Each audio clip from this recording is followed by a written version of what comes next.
Hello everyone, good morning and welcome to the first edition, the first episode of Coffee with Kamahl. Today, we're going to talk about Borderlands 3. The good, the bad, the cringe, all of the above. So first things first, if you have not played the game, you do plan on playing through the game, you don't want to know anything about the story, you might want to click off this video. We're going to be talking about it. So, with all that being said, good morning. Hello, how are you? Good to see you here. So, let's start with the good. The game's really fun. The builds are unique. You know, there's the possibility of, at the bare minimum, 3 different unique builds for every single character, which is great. All the characters seem to play and function a bit differently, which is really cool. That's really fun. The game itself, the story it's a good story. I actually enjoyed the story quite a bit, paid attention to it. I felt myself, paying attention to the story, which kind of says a lot. There's a lot of games that I try to just skip by the story mode and not pay attention to. But I actually enjoyed the story in this one. Even the Calypso twins, which we'll get more into later. Basically, I don't think they're as cringy. I think that most people just don't understand them as characters, and they weren't able to see the character development that was there. But that's for later on in the video.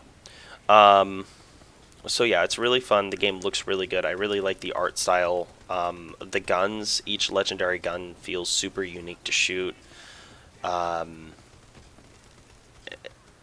yeah, I mean, regardless of the fact that there's only like 10 usable ones once you're in Mayhem 3, but I digress. So it looks really cool. It plays really, really well, and it's got a good story, and it's fun. It's enjoyable.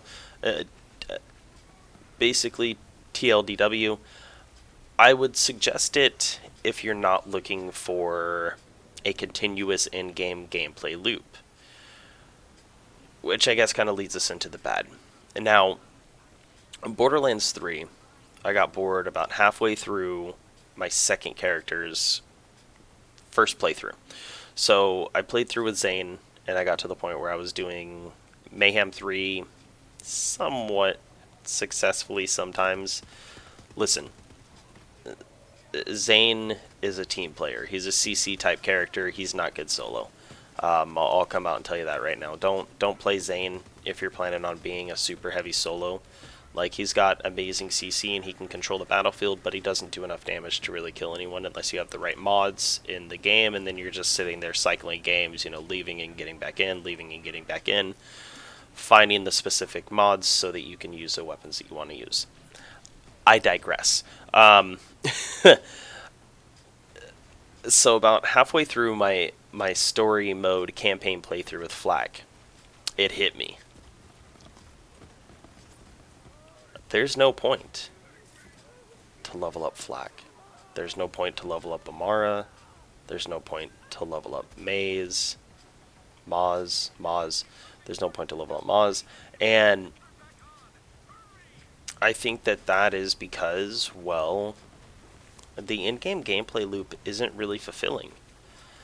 The legendaries, though they're unique, each one that you get is not unique. So the laser sploder, let's say you get, 20 different laser sploders. The only thing that's going to be different on them is going to be the damage type. And that doesn't breed a lot of variation. That doesn't breed a lot of randomness into the games. Now, of course, you can just swear off legendaries and just use purples and blues, which is fine. That's fine to do. But I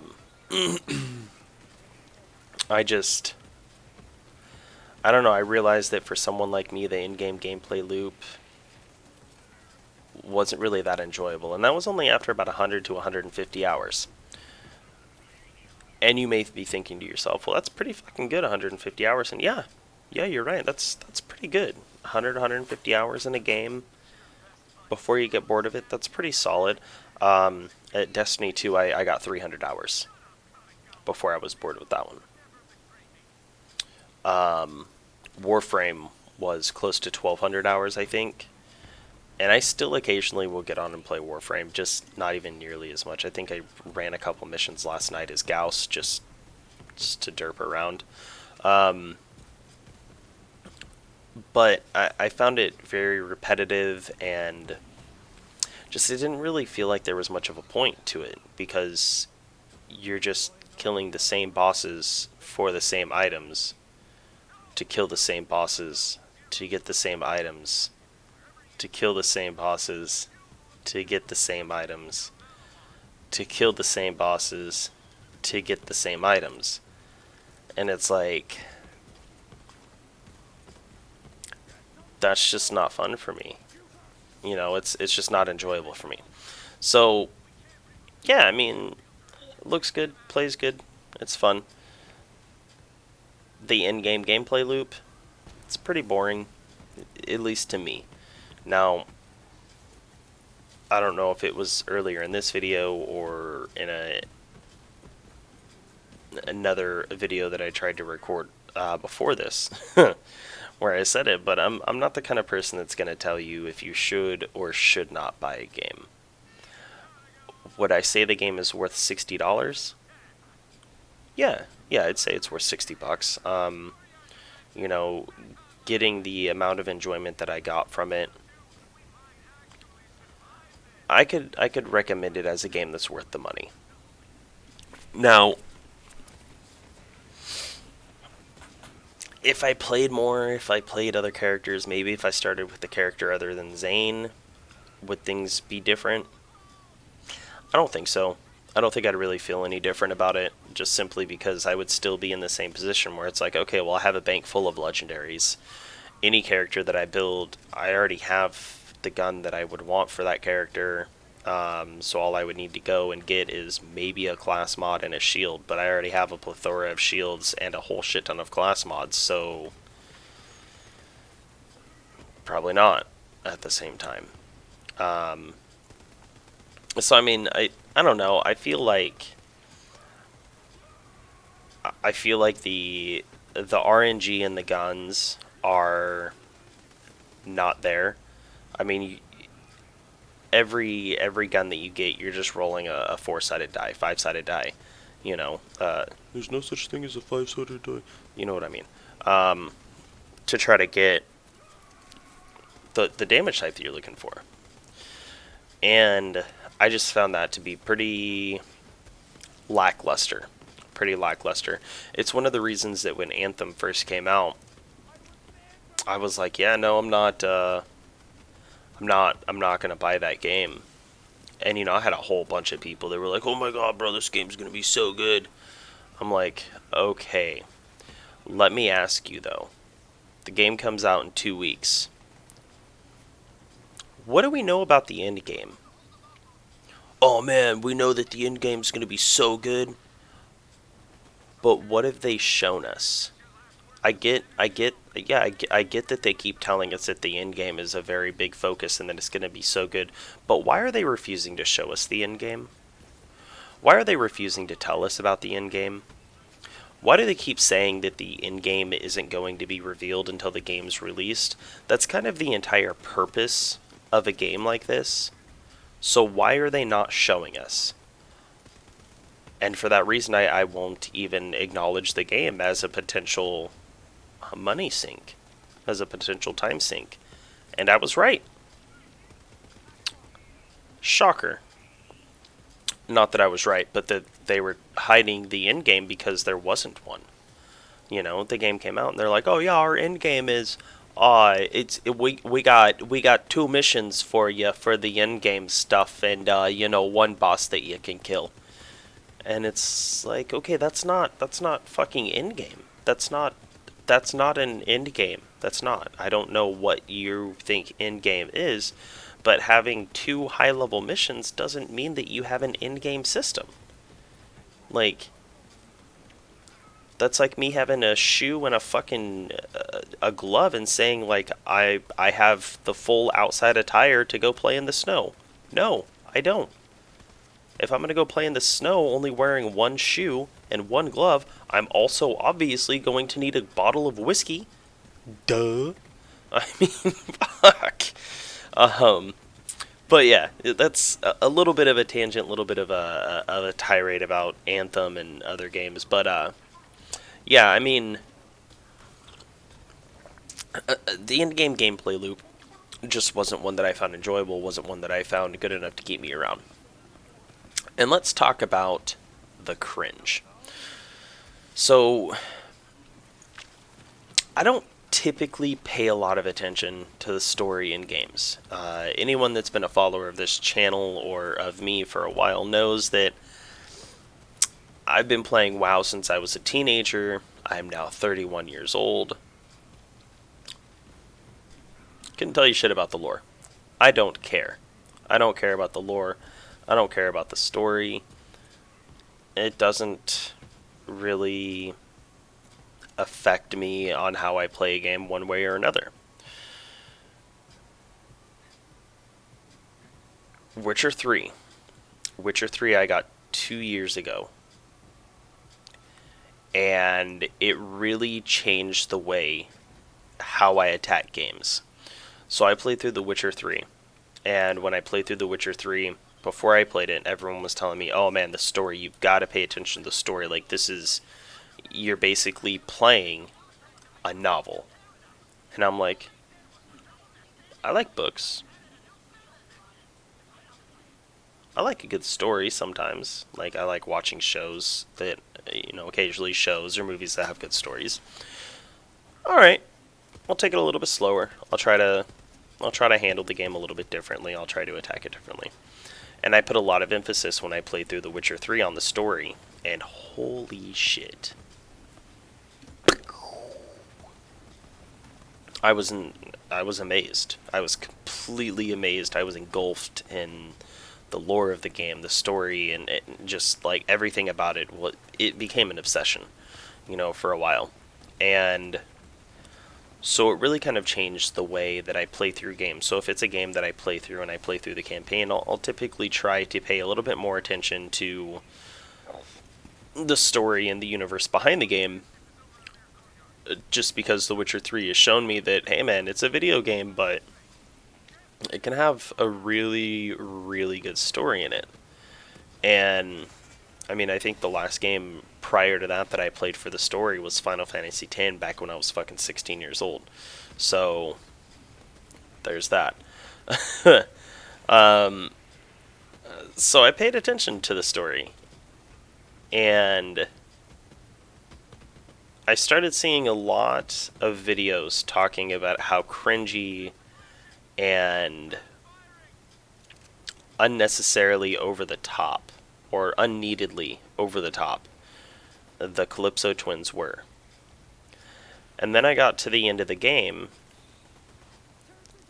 Once again, heavy spoiler alert. This is where we really get into heavy spoilers, so if you're going to be playing through the game in the future, or you don't want to know the story of the game, you don't want to know the main meat and potatoes behind the Calypso twins' actions, turn away now. Alright, that being said. Now, the Calypso twins being cringy, being a basic schoolyard bully YouTuber. For those thinking that doesn't really fit them, I don't think you paid attention to the story or you didn't complete the game. Now, when you play through the game, you find out that Typhon DeLeon is the father to the Calypso twins. Typhon DeLeon, he kept the Calypso twins locked up on this planet where it was only the three of them. He kept them locked up, told them that, the only people that'll ever want to associate with you are the people that want to abuse you for your power. The world will hate you, except for those that want to use you as a tool. So that's what they're getting told this whole life. Their whole life. Their whole life they're getting told that they're basically useless, that the world hates them, that, everyone's scared of them or doesn't like them, and the people that aren't scared of them just want to use them. And that's all they are. And they're getting told this entire time by their dad while they're living on a planet with nobody else. And the Calypso twins, I'm imagining, are anywhere between the ages of maybe 15 and 19. So the schoolyard bully mentality, it's very easy to see where that came from. Now, when they get off of the planet, they realize that, yes, people do just want to use us and abuse us for our power. But we're stronger than them. So we're going to use our powers ourselves. And they realize that they can get the backing of the psychos. And the psychos are mentally about 10 years old. Now, look at YouTubers that are the cringy YouTubers, the Jake Pauls, the fucking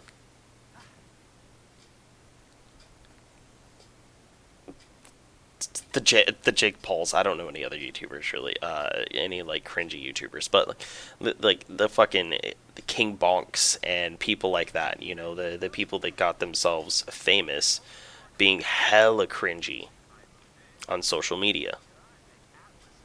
Like, there's a King Boonk. I don't fucking know. The dude that would run into donut shops and fucking steal donuts and shit, like, oh, fucking, oh, I'm so cool, I'm stealing a donut. That fucking dumb shit. It fits perfectly. You know, they're trying to basically use comedic violence to get their point across. So you've got teenagers that have been locked up, mentally and emotionally abused by their father for their entire lives. They finally break away, and they realize that they're essentially the most powerful things in the universe. And you're saying the way that they act doesn't fit? Once again, I think that you just didn't pay attention to the story, or you just don't understand how human beings function. But it makes complete sense. You know, and then there's also a fair amount of YouTubers that are like, oh, well, they're just trying to take a stab at the whole streaming culture and it's uncalled for. You should probably look in the mirror, because I think the reason that you're calling it uncalled for and you don't like it is because you're probably pretty close to it. I don't know. I thought the Calypso twins fit pretty perfectly into the Borderlands universe, considering the Borderlands universe in a whole is pretty cringy and pretty outlandish. But yeah, that's about 18 minutes of me rambling while I drink my coffee. So yeah, I mean, I guess going down, is it worth the money?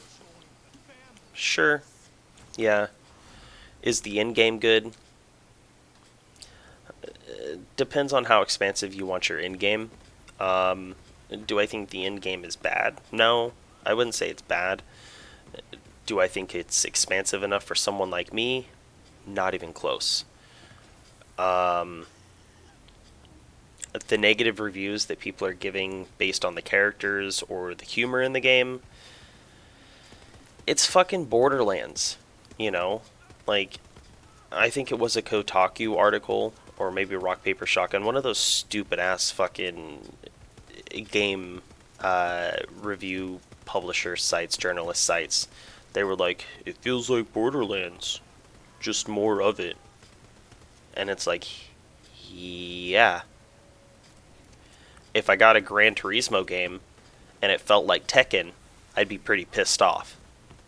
If I get a Borderlands game, it's because I want it to be Borderlands.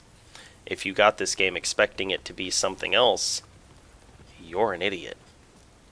Anyways, guys, I'm Kamahl. That was the video. I hope that you enjoyed it, and I hope to catch you in the next one. I'm out!